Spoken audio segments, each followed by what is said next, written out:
Hey guys, it's QuickyBaby, and 921 was just released for World of Tanks yesterday, and I'm sorry I didn't get you my mod pack on day one. I was fitting carpets in the new place and it took a lot longer than expected, but nevertheless it's here today, and this video will let you know everything that my mod pack adds to my game and how I feel that it enriches my World of Tanks experience, or at least speeds it up significantly in the garage. And if you like what you see, the video will also give you a step-by-step installation guide, and if you try it out and find you hate it, I'll show you how to remove it in the same way. So as you load into the battle, you will have a whole series of statistics at your disposal, both about yourself, your team, and the enemy team. The first column is the total number of games each player has played in their World of Tanks account, and that gives you a rough idea of how experienced that player might be.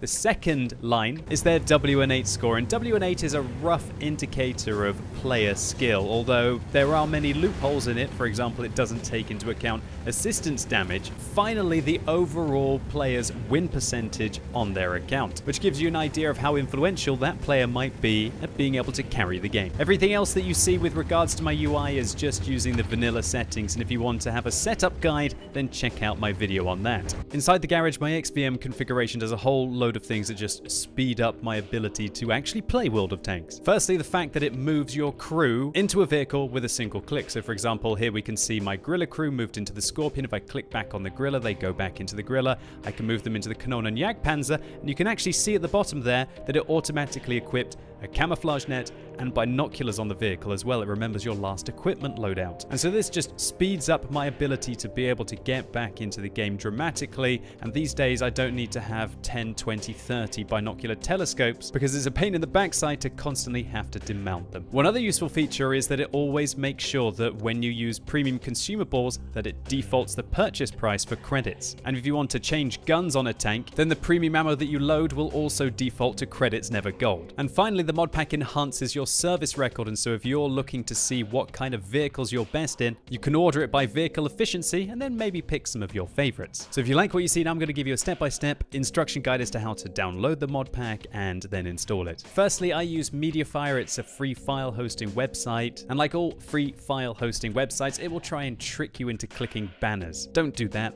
The download button is this green one here, and the file size is 7.2 megabytes, at least for the first version of my mod pack for 921. So if you click here, the download will start there, and then you can open up the zipped file, which has got two folders inside it, mods and res mods. Next, you want to navigate to your World of Tanks folder. One of the easiest ways to do that is to right-click the shortcut on your desktop and open the file location. Now inside your World of Tanks folder, if you want to do a clean install of this mod pack, I recommend you select the mods folder and the res mods folder, and then delete these two folders. Then take the mods and the res mods folder from the mod pack zipped file and drag and drop them or copy paste them into your World of Tanks folder. Next, if you want to use the statistics inside this mod pack, then you're going to have to activate your World of Tanks account on the Mod XVM website, which is available on modxvm.com. Simply click the top right hand corner to sign in, click your region, you'll be redirected to the Wargaming website. We'll have to log in and share your API information, which enables XVM to activate your World of Tanks account without getting your email or password, for example. Next up, you want to click the Activate Services button and update statistics, and if it changes into Russian, you can click here to go back into English.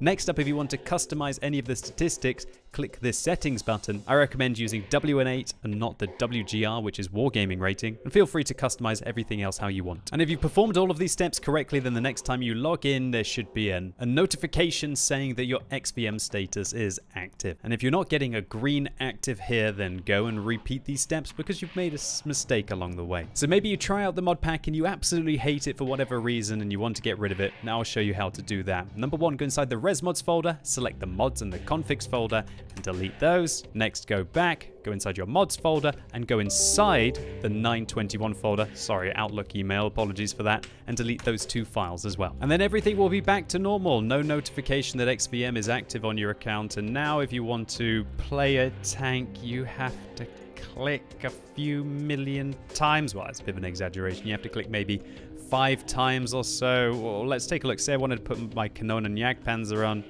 Or let's say I want to play my Kruppstair Waffenträger, There we go. Okay, crew back in. Try and find a camouflage or a binoculars. Well, I'm lucky that I've got 2 of them there, but I hate having to hunt and find them and demount them and then remount them. Ugh. But one of the main reasons why I do it is because now if you try and change to a premium consumable, Wargaming will try to trick you to resupplying for gold. Those sneaky lads. And if you want to change the guns as well and maybe throw in a few premium rounds on the tank, well, it's gold again. It's just silly. Why Wargaming tried to do this, I don't know. It's a bit greedy in my opinion, but that's how it is. And so there you have it, ladies and gentlemen. I hope this mod pack is remotely useful to you. If it is, I'd appreciate if you give this video a like, and feel free to tell your friends and your clanmates if they're looking for an XVM mod pack, which is minimalistic and usually updated on day 1. And all that's left to say is best of luck to every one of you in 921. I am looking forward to playing a few rounds tonight in the Badger, but I have to admit, I've played a few rounds in it now and I've yet to win one. Maybe I can break the curse. And as always, thank you so much for watching, and hopefully I'll see you soon.